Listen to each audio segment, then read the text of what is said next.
does not properly prepare them to understand the nutritional intake of a squirrel or to properly set up a habitat for, say, a groundhog. Further education is required. Medical knowledge is great, but not enough for rehabilitating wildlife.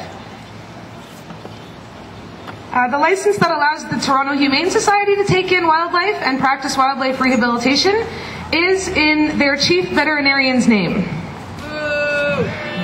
The chief veterinarian is responsible for overseeing all of the medical care that the animals in this shelter receive.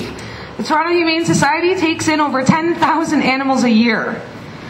10,000 animals a year, being responsible for overseeing their medical attention and being the facility's only wildlife rehabilitator, is not only impossible, it's downright irresponsible. Untrained staff in the wildlife department is not only very dangerous for the animals it's caring for, but also the staff, volunteers, domestic animals in the shelter, as well as members of the public.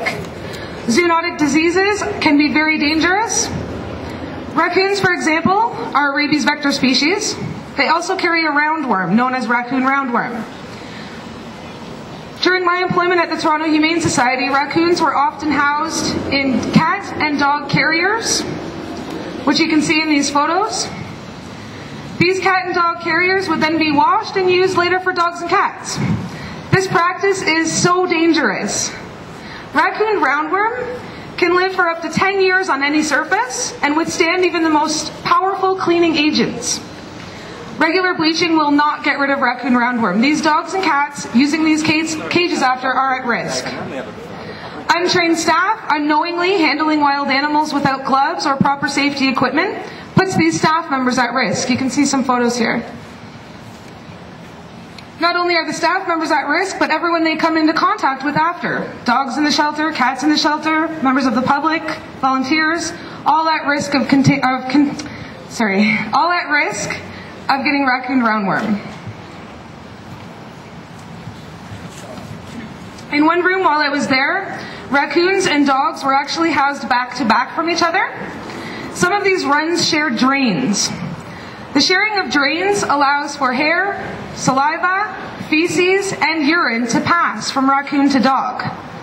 This is extremely dangerous for these dogs and for anybody coming into contact with these dogs afterwards. All staff working with rabies vector species need to have their pre-exposure rabies vaccinations and sufficient training before handling wild animals. Yeah. Right.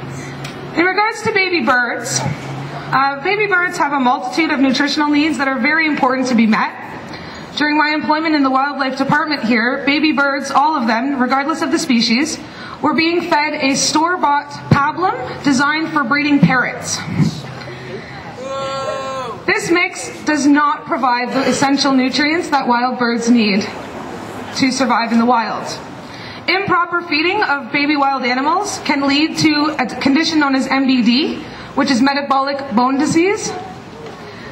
What this creates is a very slow and very painful death for this animal once they've been released. This is very inhumane. The typical cost of training a rehabilitator is only a few $100s. Why is this invaluable expense not being taken care of? Just where is all this money going?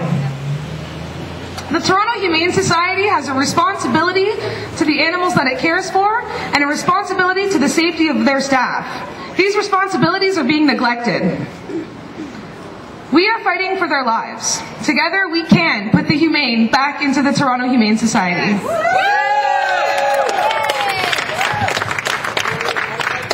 Thank you so much.